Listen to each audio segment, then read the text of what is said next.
Munoz bill was patterned after federal child pornography laws. Manufacturing or production would become a felony that carries a sentence of 5 to 15 years. President-elect Joe Biden said he would not rule out taking legal action as the Trump administration continues to block the transition process. But he added he believes it would take a lot of time. While the president-elect and Vice President Pence are focused on the coronavirus pandemic, today President Trump is focused on fighting the election's results. Michael George has more details from Wilmington, Delaware. President-elect Joe Biden and Vice President-elect Kamala Harris met virtually with a bipartisan group of state governors as COVID cases surge across the country. Beating COVID-19 is going to require all of us working together.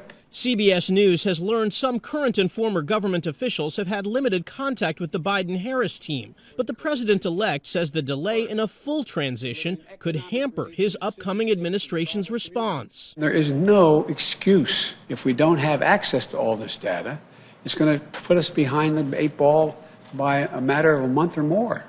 And that's lives. The pandemic is also front and center for Vice President Mike Pence, who led a second meeting this week of the coronavirus task force. We need to actually double down on the public health measures as we're waiting for that help to come, which will be soon. We'll be getting vaccine doses into people at high priority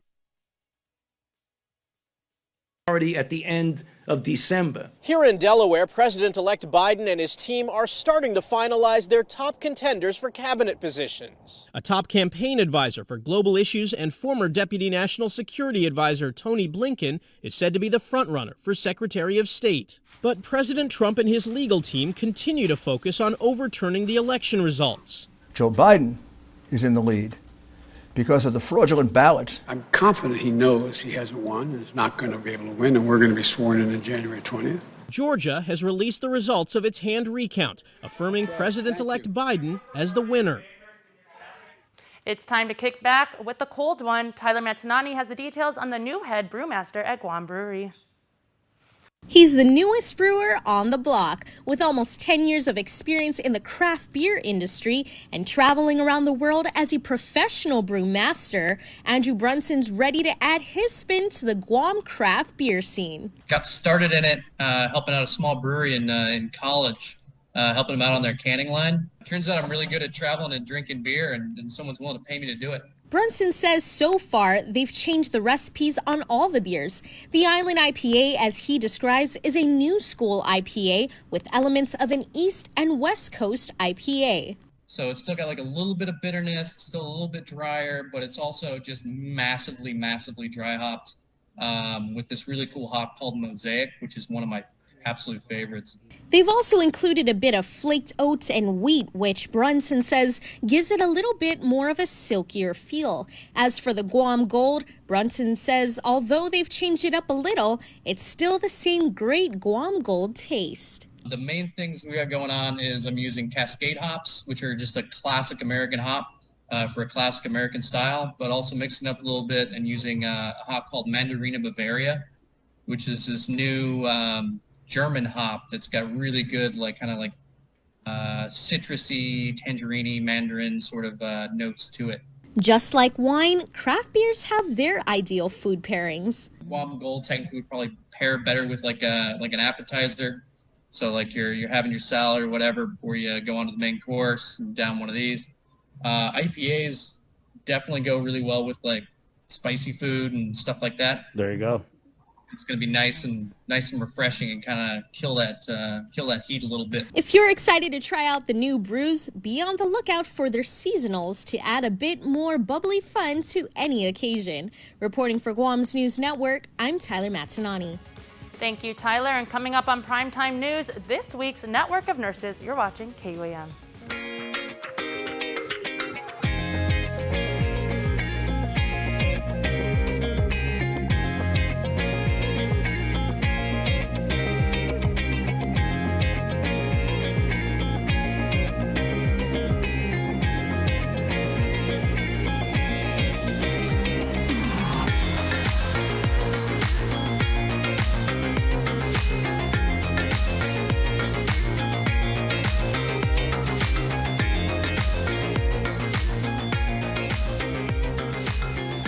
Your community calendar is brought to you by Taco Bell. Whether it's your first meal or your fourth meal, we've got you covered. Taco Bell, live Más. We rely on each other to be there in the good and bad times. Parents rely on me for making sure that their kids are always in the best of their health. The community relies on me when emergencies strike. My students rely on me to move them higher in what they're learning. Our kids rely on us to provide them with all the support they need. For keeping us in touch every day, for every call and schedule I receive, and for every emergency I respond to. And with my need to respond in the timeliest manner, to keep my knowledge updated. For keeping us connected every day, we only rely on Docomo Pacific.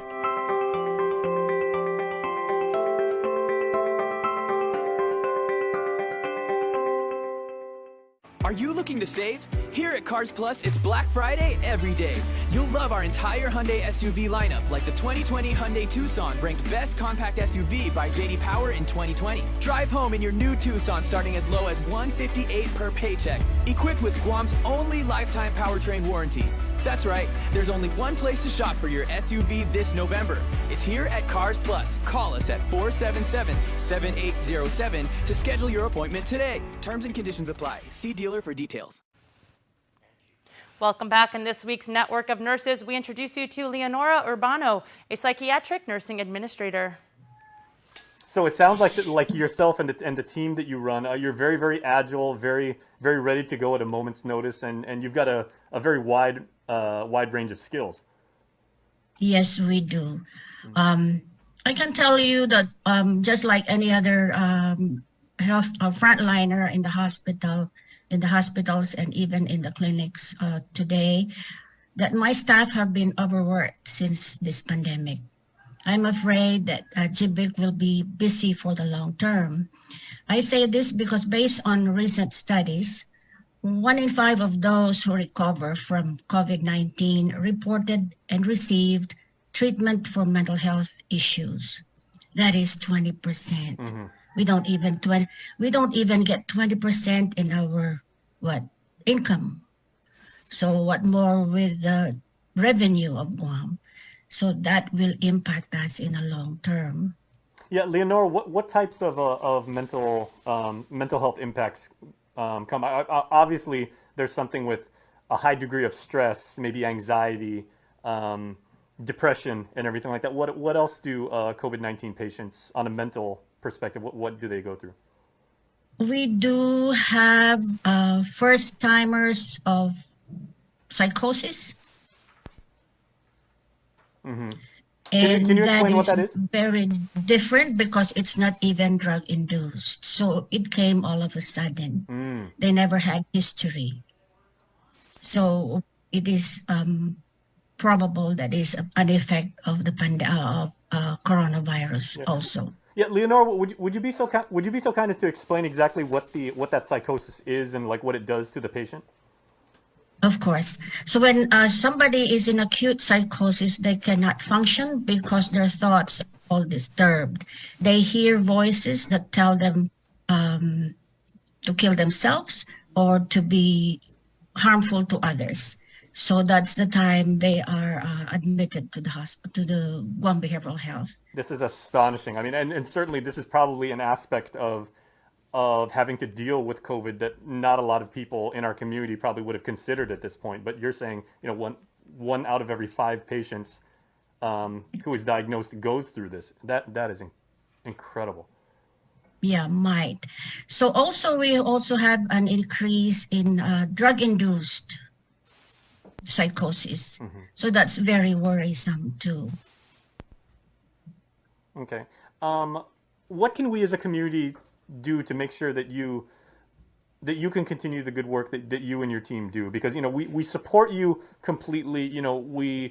We love and we cherish you guys for stepping up and for doing the job that you do. But is there anything that we can do as a community to help you and to make sure that you guys are doing the job to the best of your ability?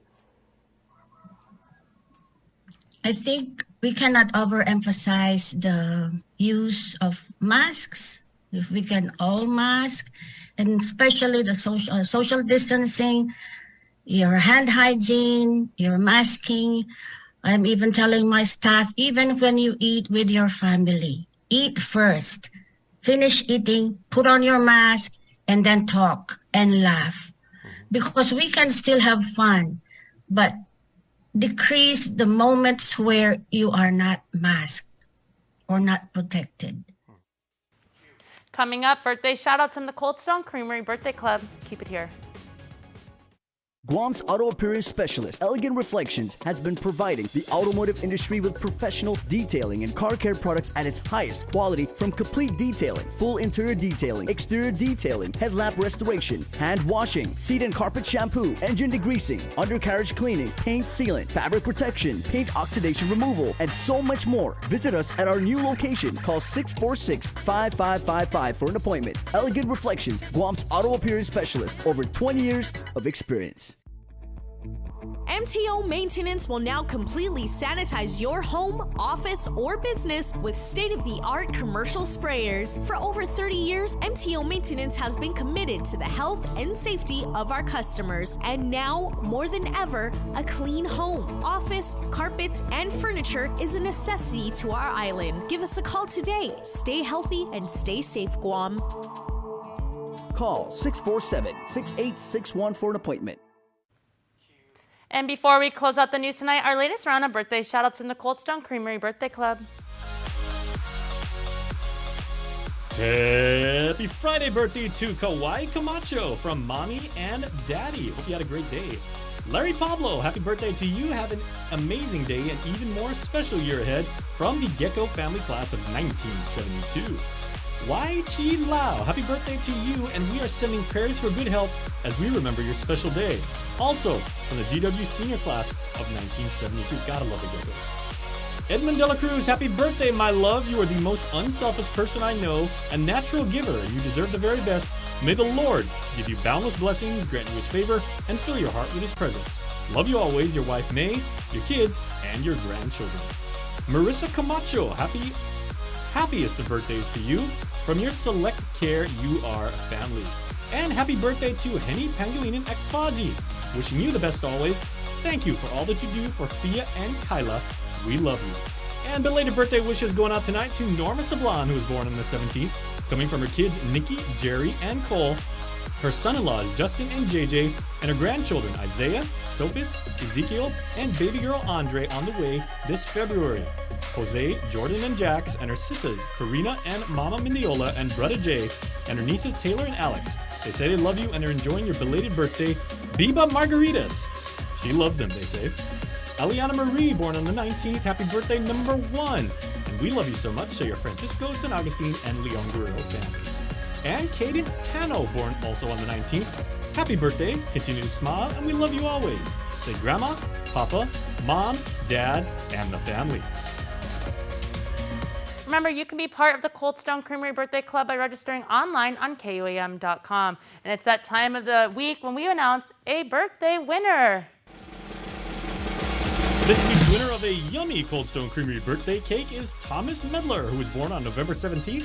Thomas will let you and your family know when and how you can pick up your prize. Happy birthday once again from KUAM and Cold Stone Creamery, and have a great, safe, and healthy extended birthday.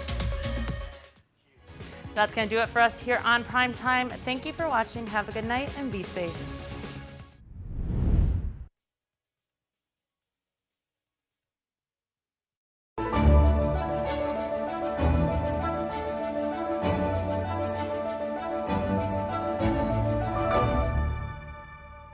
All right, Hoffa guys, and welcome to another episode of the One Micronesia podcast. I'm your host, Victorious, and in this show, I get to sit down. It's one of those organizations, those foundations that I've always wanted to chat with. I have a history with the foundation as well. I have a relative, but we're gonna get to talk about that in a little bit.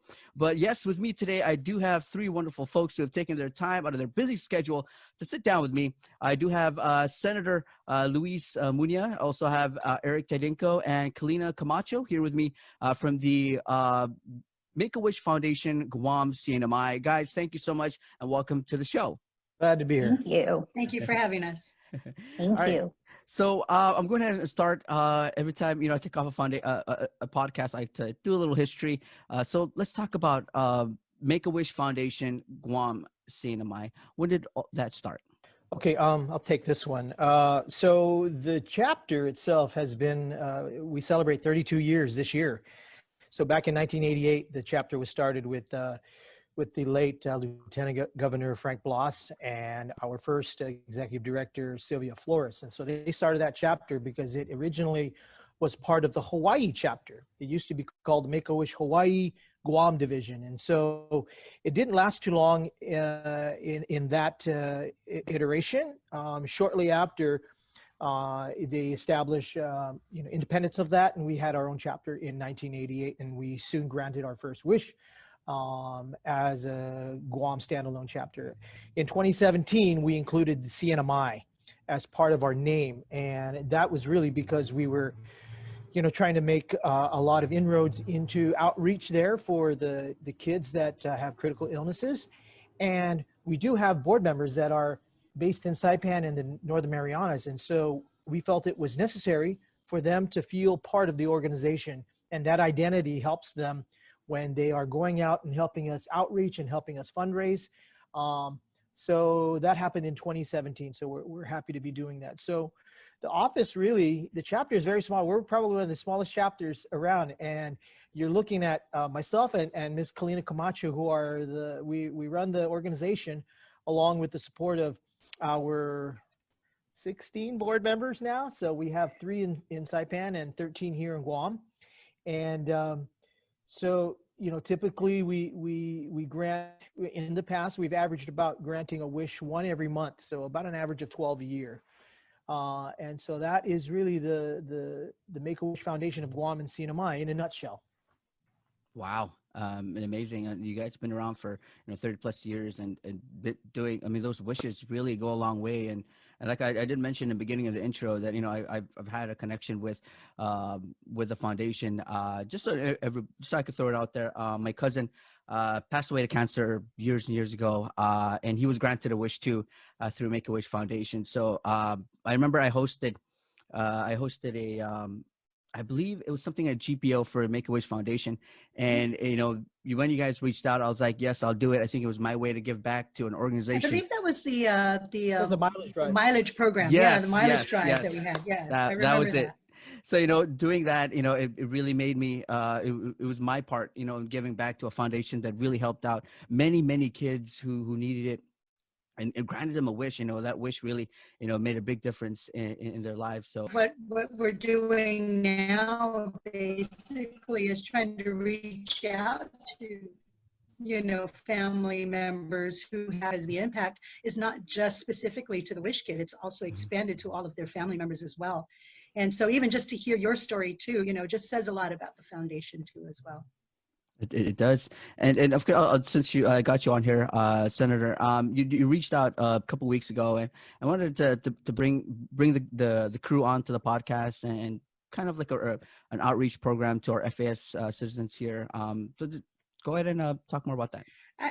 Actually, I did reach out to Eric. We just went through one of our annual conferences, and part of the one of our newest campaigns was to diversify and expand our reach to everyone, and not just not just specifically to Guam kids. And so I just reached out to Eric and I said, Eric, you think it's a good idea if maybe we start reaching out to the key members of the FAS community, you being one of them?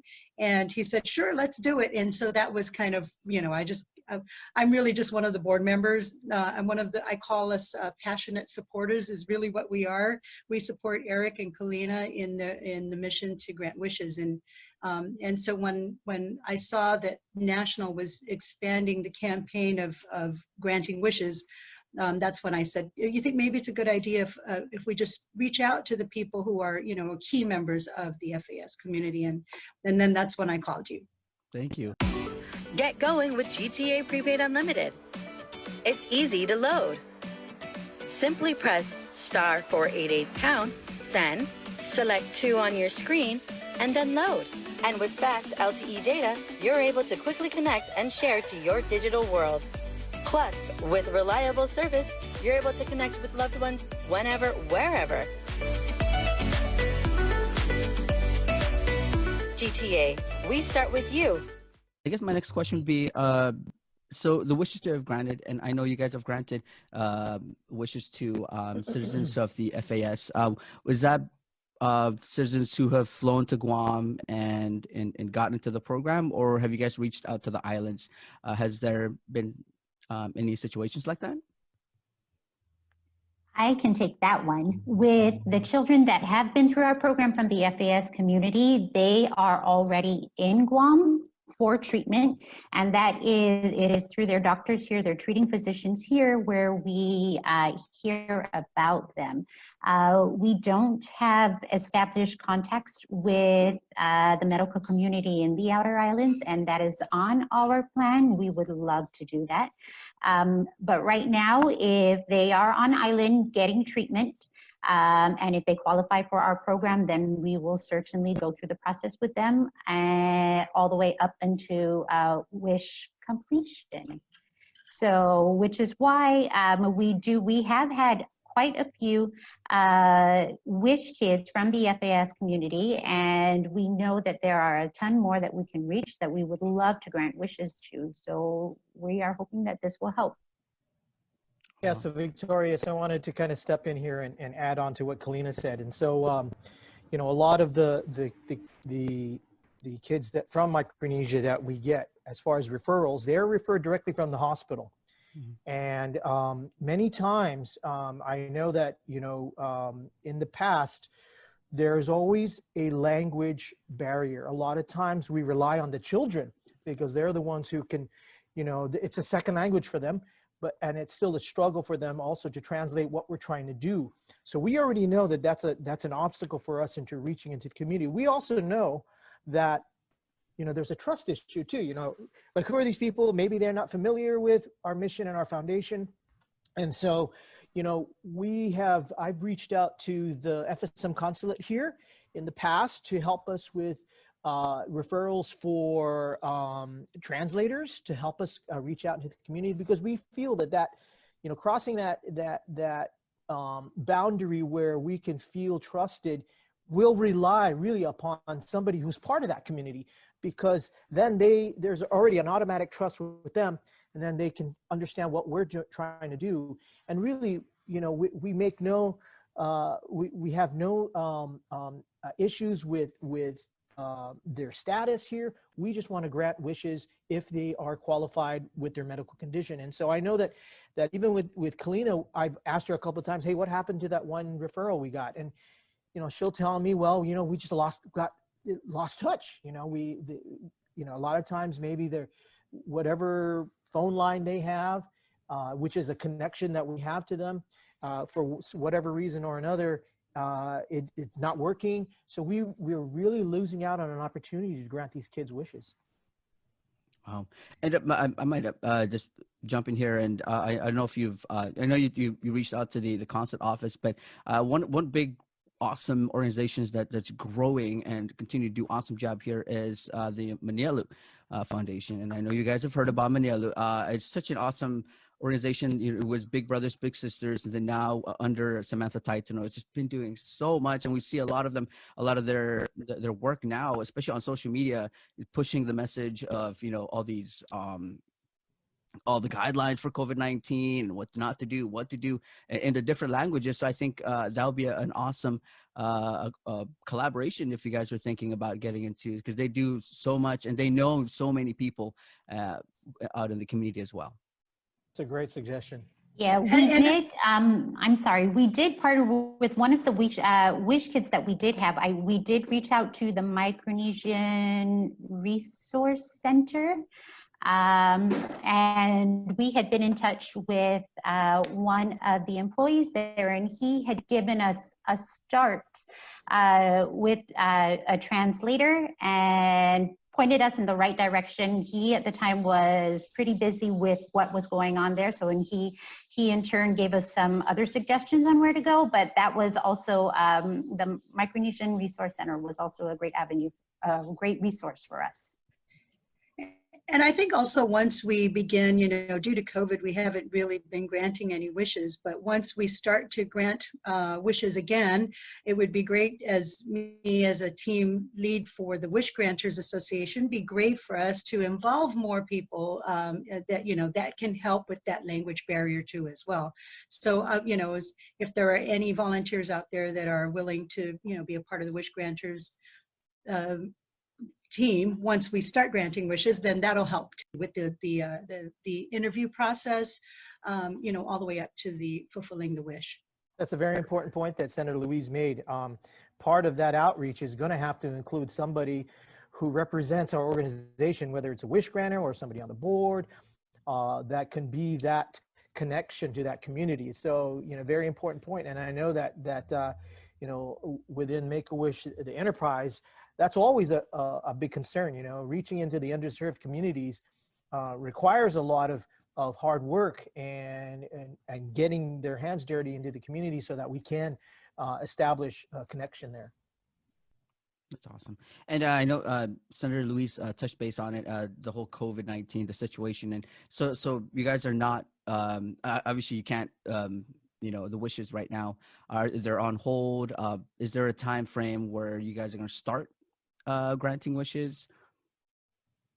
Well, the wishes, the wishes that we have on hold right now are all travel wishes, and they have all opted to hold on to their travel wish. They want to wait and see how things clear up. And we've had some families that said if it takes years, then they will wait years, because that ultimately is what their child truly wants, is the travel wish. But for other wishes locally, we, within, of course, adhering to the local, the government and the public health guidelines, we would be able to grant. We have done one over the summer, in which we had to be creative a little bit. It was back then when restrictions were a little bit lifted, but not so much. But as long as it is a local wish, it is something that we can grant locally, then there's no reason why we should wait. Awesome. And we don't have to put them on a plane. But the great thing is too, like some of the wish kids that we have granted wishes to, it's their first time on a plane. And that's one of the reasons why they like to wait, because they, that would be a first time experience for them to actually get on a plane, no matter where they go to. If they choose a certain destination such as Disney, which is a great partner for Make-A-Wish, that's the first time, not just getting to Disneyland, but just getting on a plane is already like a wish granted in itself. So that's why they wait for it. Oh my. Are you looking to save?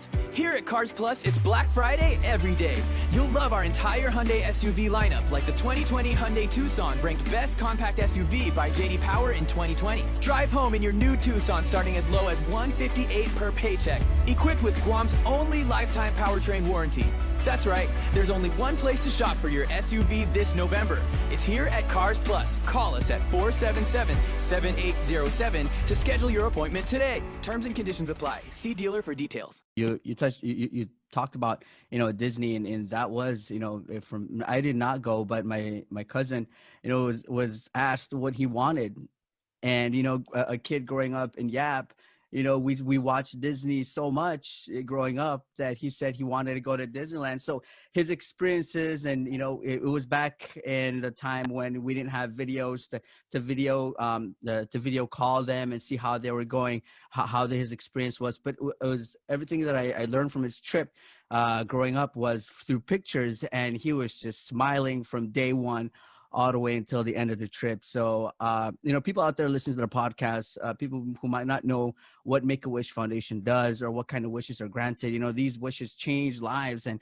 it definitely showed in my cousin's face, where through the process of him being sick, he was just so sad. And we visited him before he went, and he was just in bed all the time, was not talking to anybody, was not eating well. And then when the wish came through and he went to Disney, and after he came, he passed away here on Guam. This is where he last was, was treated before he passed on.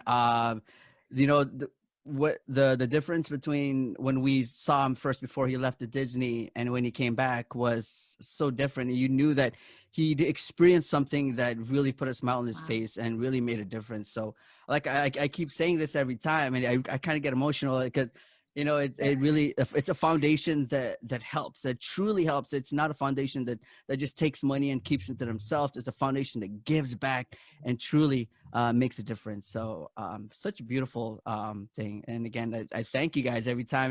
That one event I hosted, I thanked you guys, and I will always keep thanking you guys for all that you do. Making a difference for my cousin and many kids, and seeing the smiles and seeing the difference in my cousin. I knew that with that wish and the millions of wishes that are granted across the world from Make-A-Wish Foundation, I know that smile on my cousin's face was the same smile on every kid's face when you guys helped out. So such a beautiful thing. Oh, thank you. You're making me get emotional. Hey, you're giving me goosebumps over here. Need tissue. No, Wow. I mean, so when Senator Munia reached out to me, I was like, yes, I definitely want to, start the talk. I mean, this is not the end. I mean, this is the start of something, and down the line, definitely reach out to more FAS kids who wants the wish and who are eligible for the wish. And so this is a process that we're going to start now, and definitely, see it as it grows. Well, Louise, I think you have a new recruit there for your wish granting.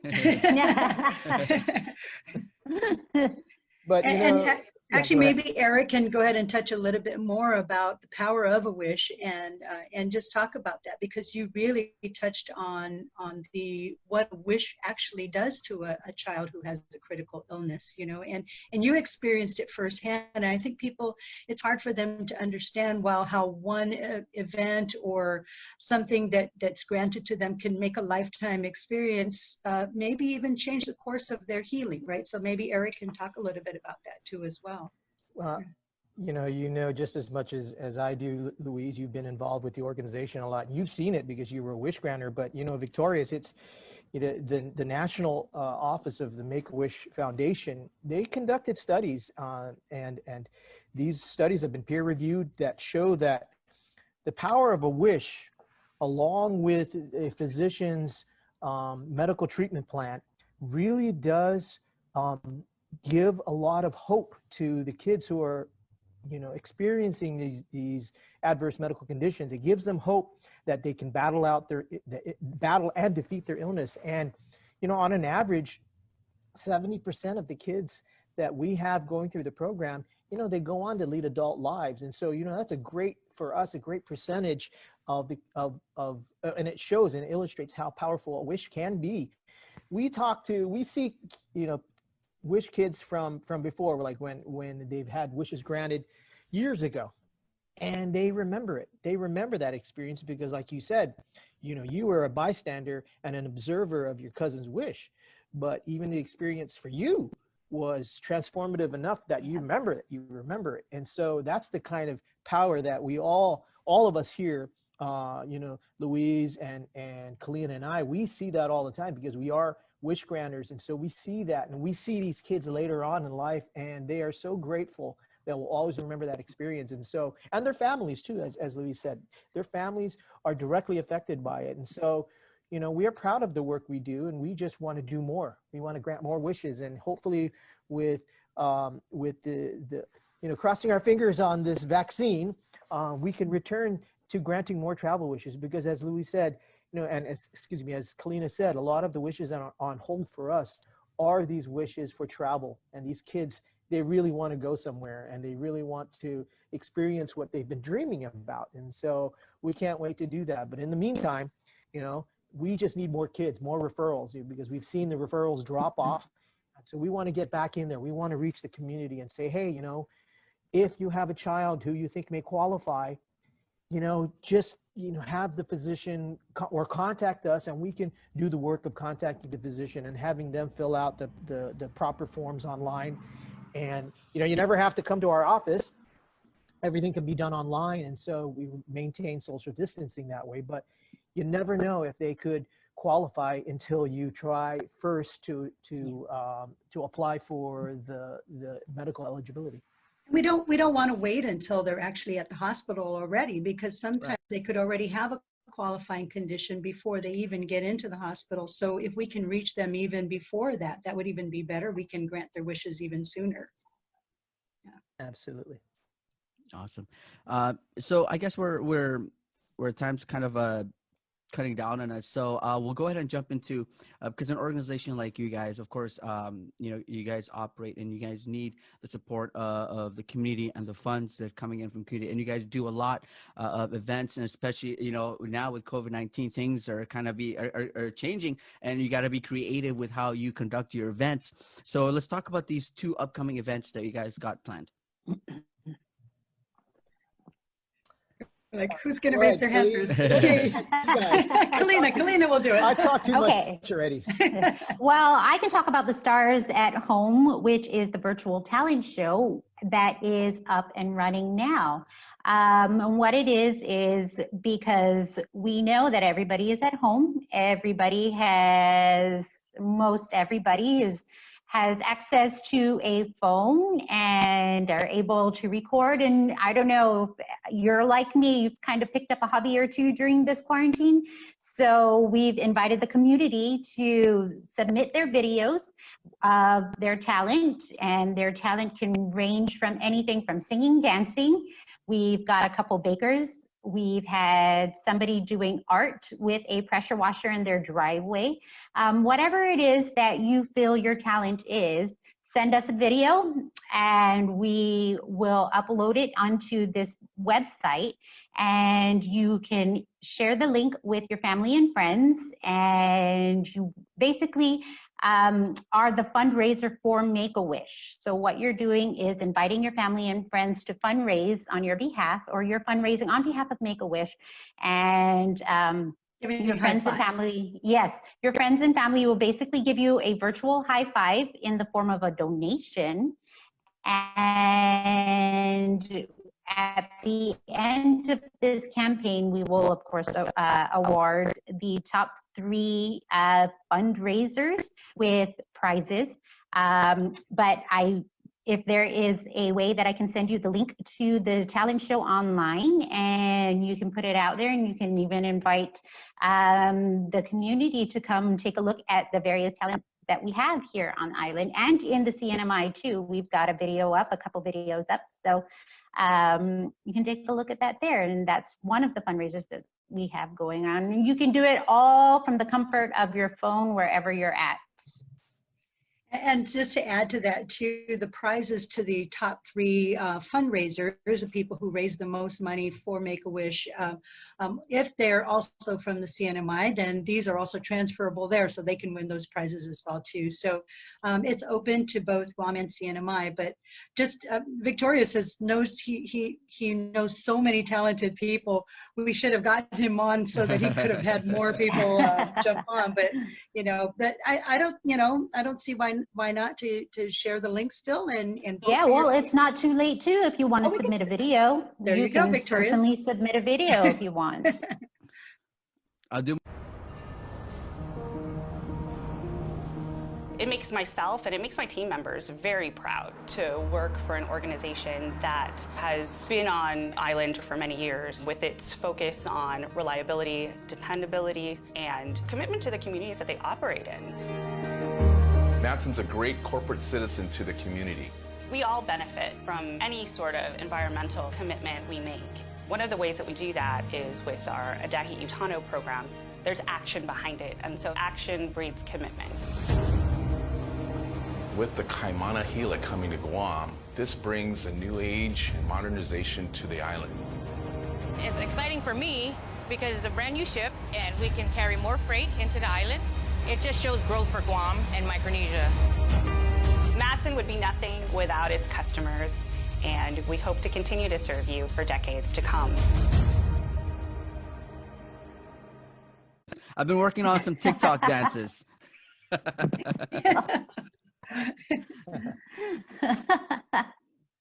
I'm sorry, just to give you a little timeline. So we have this going on now, and the voting process goes from now all the way up until December 1st, which we will go ahead and we'll start to calculate and then award the winner by December 4th. So this is the timeline process now, is that we need people to go in and vote for their favorite video so that they can come out as the top winners.